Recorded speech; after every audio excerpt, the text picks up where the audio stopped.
Less than 350 people make up the Atlantic contingent to the predicted hundreds of thousands who will show up in Washington by week's end. To some potential delegates, the 25th anniversary march was largely a trip down memory lane. Nostalgia, some simply weren't willing to go hundreds of miles for. But it hardly matters to the faithful. Pick them up! Pick them up! Put them down! Martin Luther King Jr. is dead, his I Have a Dream speech enshrined in history.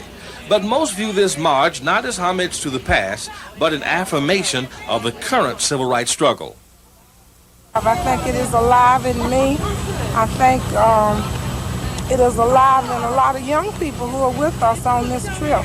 We should direct our energies toward educating them, enabling them to... 17-year-old Marie Moore wasn't even born when Dr. King made his I Have a Dream speech. She's going to Washington now to speak during the SCLC convention and to talk about how being poor in America hurts. Being poor is never pleasant. Neither is it always an indication of laziness or wickedness as is commonly thought. Yes, hungry people sometimes wear happy faces, and laughter can be heard in the ghettos, but it still hurts to be poor. Ooh, that's why a darky was born. Lord, Lord, Lord, that's why a darky... 25 years ago, she was Frances Sims, a poor girl from Memphis, Tennessee, attending the first March on Washington.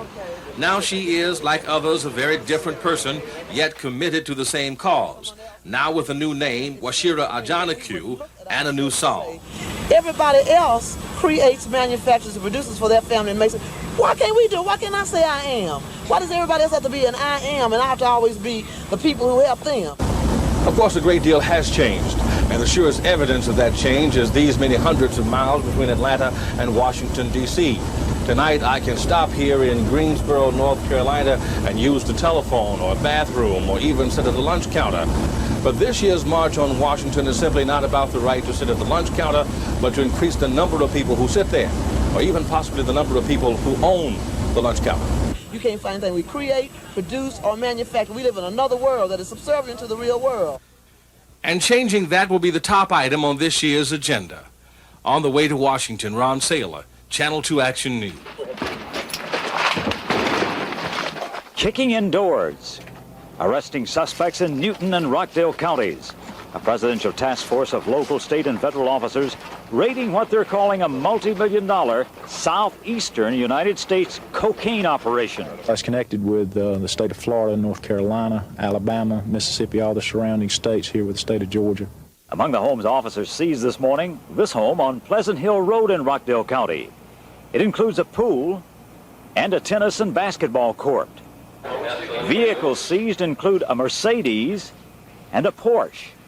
Police say the two kingpins of the operation are 30-year-old Anthony Jerome Jackson and his 30-year-old half-brother, Arthur Lee Johnson. I'm a reporter. Anything you want to say about this? I don't know what's going on.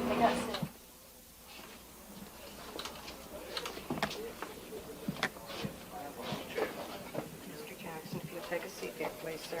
Thank you. Raise your hands for me. Guns like these are said to be their stock in trade. With as many as 10,000 members across the country, the Justice Department charges the Jamaican gangs with being a key source of urban terror. They are alleged to be involved in kidnapping, in robberies, assaults, domestic and international gun trafficking, money laundering, and fraud. The gangs are also alleged to be among the largest traffickers in crack cocaine, a drug aimed primarily at the young. Agents predict the latest raids will put a big dent in that operation. The Jamaicans are involved, organized crime posses are involved in 40% of the crack cocaine trafficking in this country. The Crips and the Bloods in about 30%, and all the other groups 30% combined. So you can see this is a major group in crack cocaine trafficking. Justice declined to tie the gangs together with a nationwide label, but the Attorney General conceded that this simultaneous crackdown did have a purpose. A message has been sent to those who were not the subject of today's law enforcement activities that the ante has been upped substantially for their illegal activities. Thornburg denied that the Jamaicans in general have been singled out for Justice Department attention. He said only about 1% of all Jamaican immigrants are involved in illegal activities. In Washington, I'm Andy Castles, Channel 2 Action News.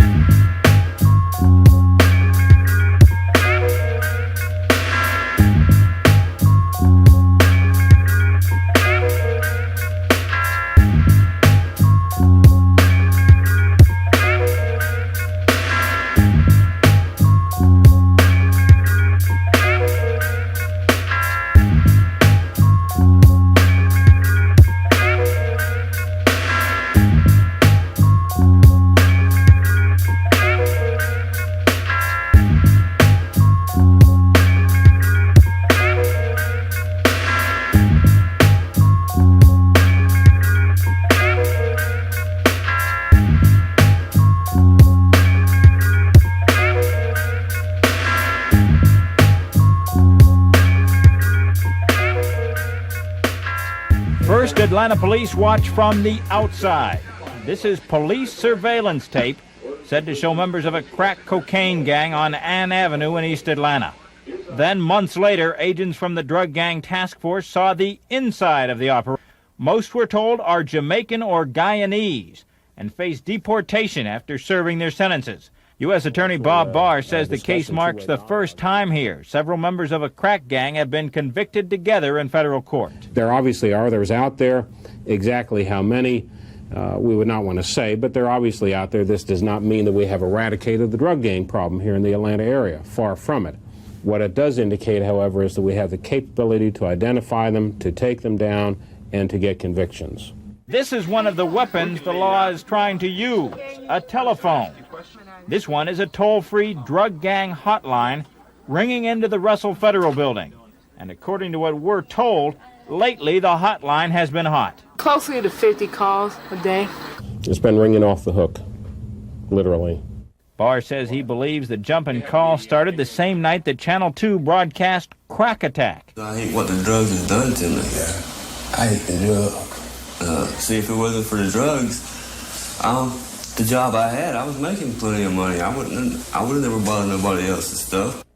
The stories of those who have stolen for crack, been innocently victimized by crack, or become involved in selling it in rural Georgia, were followed at the end of the hour-long special by the 1-800-34-GANGS phone number. A series of public service announcements began airing as well. Call 1-800-34-GANGS. Since the institution of the public service announcements, there's been a quantum leap in the number and frequency and value of the calls that have come in. It's generated a lot of calls that are very substantial calls for us. While the hotline may be generating leads to open cases or even add evidence to those that already exist, the case of the crack gang we saw at the top of this story serves as a reminder of the continuing frustrations of the drug war as well as the successes. The suspected leader of the gang, Ronald Druzes, was not tried with the others and is a fugitive. He is believed to be out of the country. With the inside story, Mark Winnie, Channel 2 Action News.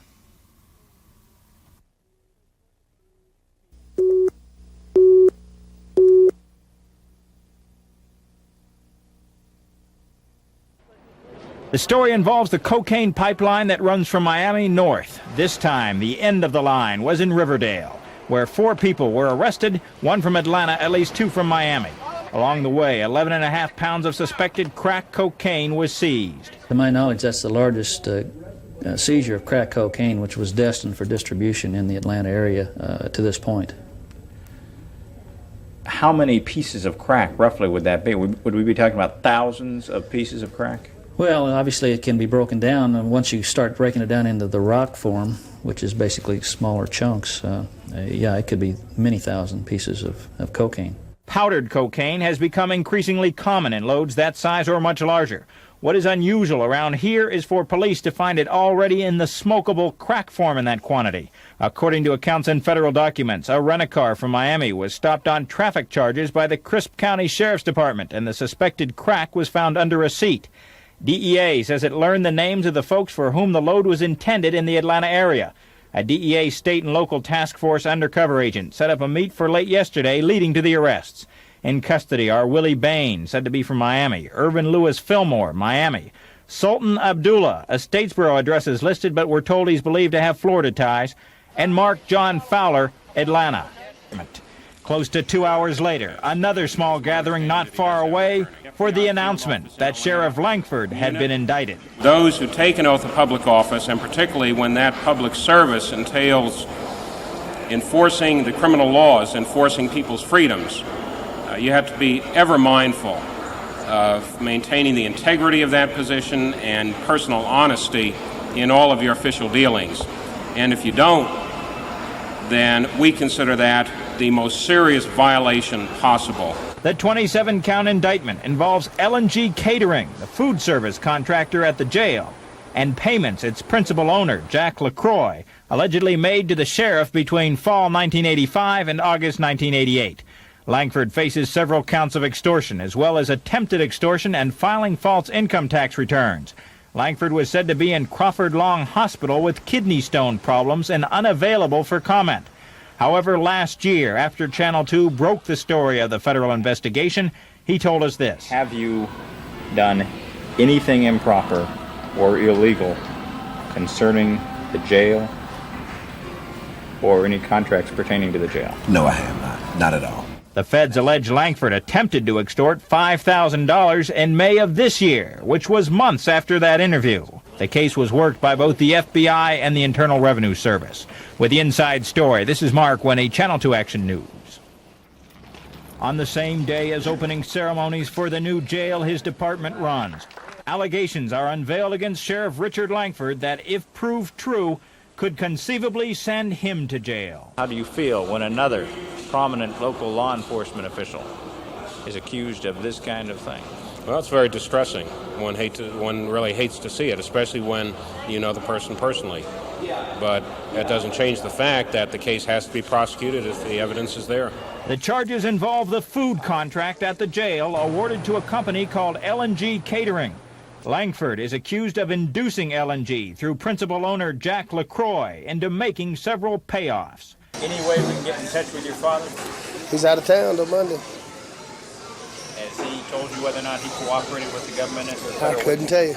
Count one of the indictment charges that in or around the fall of 1985, Langford took a payment of about $500 here at Papa's Country Buffet on Buford Highway. But the indictment also alleges that there are other payments at other locations, sometimes $1,000, sometimes $2,000.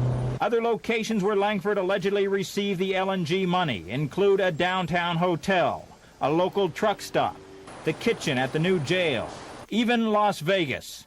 Both the FBI and IRS worked the case. Langford's accused of both extortion and filing false tax returns. Langford scored an election victory August 9th of last year. Our information is agents were reviewing records in the county finance department as early as the next day. Have you done anything improper or illegal concerning the jail or any contracts pertaining to the jail? No, I have not. Not at all. And that's why I'm not worried.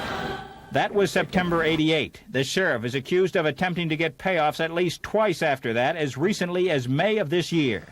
The amount allegedly extorted from '85 to last year is in the neighborhood of $20,000. My colleague Joyce Oscar picks up the story of a sheriff who has known both controversy and immense popularity. This was not his first experience with the sheriff's department. But now, you used to work for the sheriff's department? Yeah. What'd you do there? Radio operator. What do you say about these charges? They ain't true. We're told he is accused of selling crack cocaine. He is one of 67 drug suspects police set out after today, most of them for crack. The Coweta Judicial Circuit Drug Task Force, Coweta County Sheriff's Department, and Noonan Police are involved. The crack problem extends beyond street-level sales. We met living proof here in the Coweta County Jail. I got 8 burglaries and 11 forgeries and a theft charge. If you could sum up in one word why you're here for those crimes, what would it be? Crack. You had a crack habit. Right. Once you smoke it one time, it's like a demon inside of you. You just, can't get enough of it. Sheriff Larry Hammett told us Coweta County already had more prisoners than the jail capacity even before today's arrest. With the inside story from Noonan, Mark Winnie, Channel 2 Action News.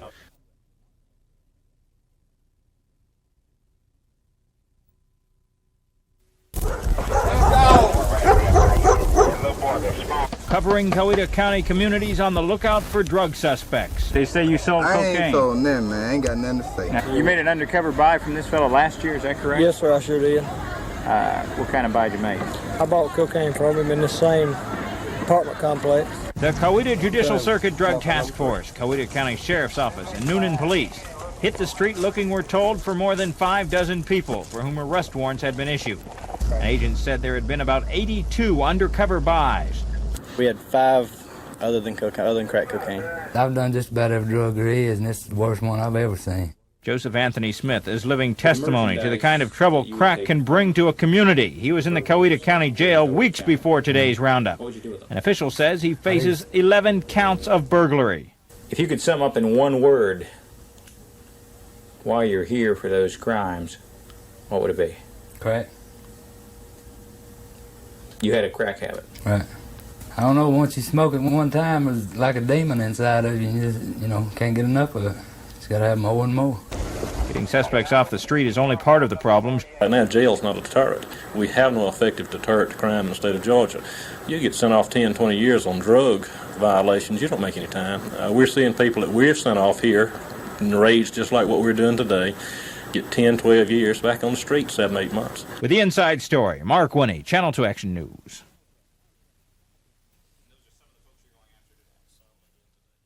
This is the story of a great-grandmother and her struggle with crime at the Little Five Points area home where she has lived since 1943. Our story starts Saturday, just after she had pulled her car up her driveway. Her purse was snatched from the auto. He reached over, got my pocketbook, closed the door and ran as fast as he could.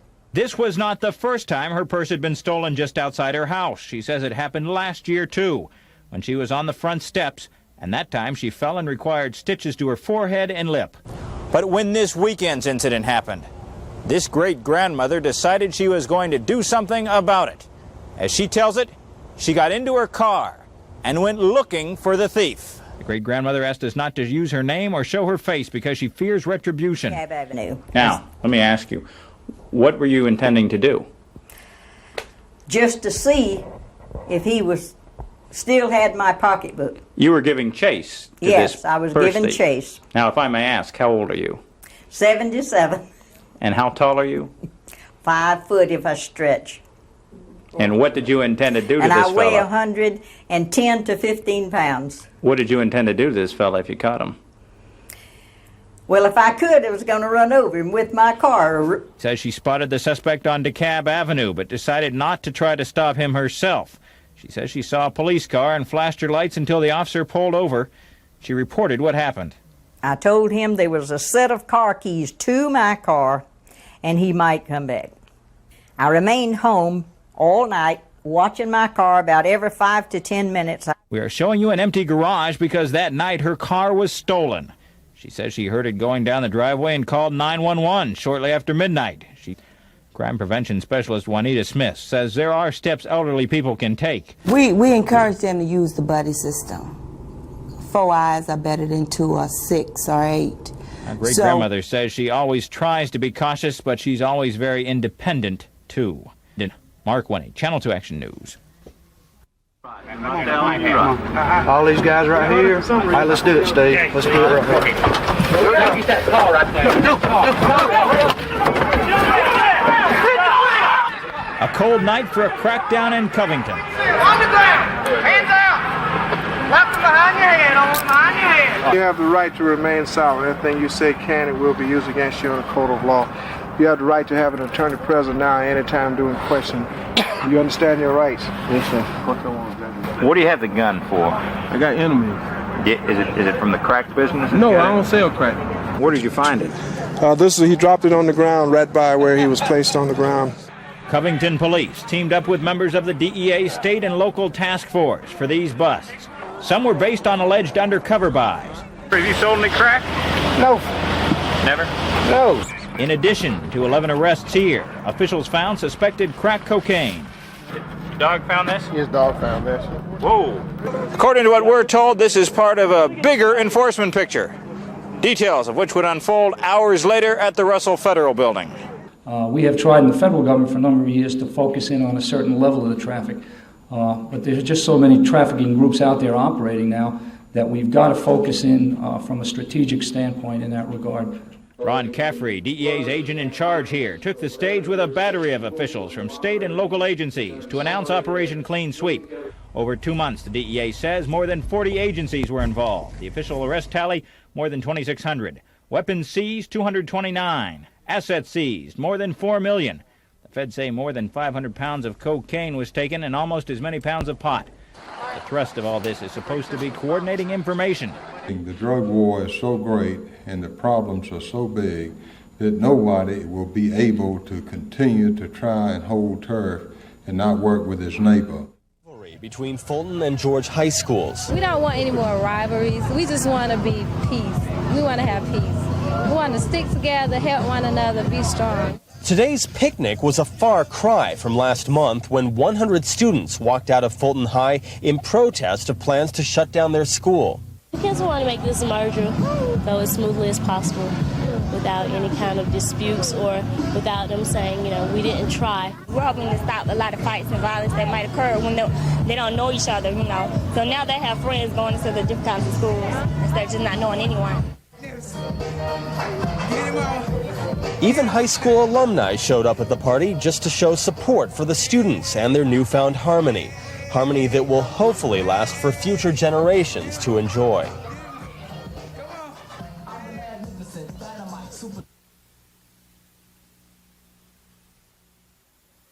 His street name is 8-Ball. He's an Atlanta gang member charged with kidnapping a 6-month-old baby. The baby will be okay. But this is just the latest crime blamed on metro gangs. Gangs that police say are getting bigger and more violent. Alicia Hudson knows. She's 15 years old and attends Bunch Middle School in an area police call big in gang recruitment and activity. They just fight among each other. And is there a lot of gang activity that you know of in Atlanta? A lot, yes. And is it getting worse? It's getting worse to my extent. Yes, it is getting worse. It's just getting out of control. Another location police identify as high in gang activity is Farrell High School. So it may be no accident that that's where Mayor Bill Campbell spoke out at another one of his town meetings to prevent violence. Ultimately, it's a problem for us as a community, not just one school or one area of the city. It's a problem for all of us. Gangs know no boundaries. They don't recognize the Atlanta streets versus DeKalb or Cobb. Police say the metro area is home to many kinds of gangs. Black street gangs operate in the city's southeast and southwest and parts of northwest. Asian gangs and Hispanic gangs in the northeast, the Beaufort Highway and Chamblee areas. White supremacist gangs in Little Five Points and part of Cobb County. And drug gangs, police say, operate all over the metro area. And we've all seen the examples of their violence. Last May, a gang called Doom is accused of torturing and killing a 13-year-old girl and leaving her body on railroad tracks. And this May, a Vietnamese gang is blamed for killing a 73-year-old woman, wounding her grandson, and torching their apartment. And as the violence grows, Alicia's father becomes more and more concerned for his 15-year-old girl. People are fed up. You're scared to go to the store at night. You're afraid to go to church. You're afraid to even ride in your car because of gang activities. Actually, what they are doing on no level is saying, please stop me. The suspected serial rapist is between 35 and 38, roughly 6 feet tall, weighs around 180 pounds, and is medium to light complected. This weekend, he may have struck in Buckhead, robbing 2 women Sunday night in this well-lighted parking lot, kidnapping and then raping one of them. But if we're looking at the psychological dynamics and what's going on in this guy is a guy who's feeling very inadequate with women, and he's acting out something with them, saying, I'm going to control you first with money and then with sex. It all began with 6 combination armed robberies and sexual assaults in Roswell dating back to February 13th. In North Fulton County on April 29th, a woman was forced to disrobe during a robbery. And then on May 7th in Sandy Springs, another victim was fondled during an attempted rape and robbery there. At one level, he said, I'm going to keep escalating until you stop me. But the funny thing about this guy is, like I said, even though he's 35 years old, there's a teenage quality to it. It really is like, aha, I could get away with this. Can you talk to us at all about what happened? Was it an accident? Was it intentional, unintentional? No comments right now. I'm just waiting to see my lawyer. No comments right now. 24-year-old Barbara Kelly will be back in court by Monday, facing child abandonment and neglect charges. Last Sunday, Atlanta police found her 5 children and a niece home alone in her southeast Atlanta apartment. The children said Kelly left early Saturday morning but never came back. Kids ages 9, 7, 5, 3, and 17 months left to fend for themselves in a 2-bedroom apartment with little food to eat. It just don't make no sense to me, because I feel like, since I'm the children's grandmother, if she need me to help her do anything, all she got to do is call me. Thelma Clark is paternal grandmother to 3 of Barbara Kelly's children. Kelly left the kids home alone once before in 1992, but after an investigation by defects, charges were dismissed. Do you want your children back? No comment. Then what do you think went wrong with Barbara over the weekend? I wish I knew that question. I meant that answer to that question, and where she was. Why she leave them children in there by themselves? Byron Pitts, Channel 2 Action News.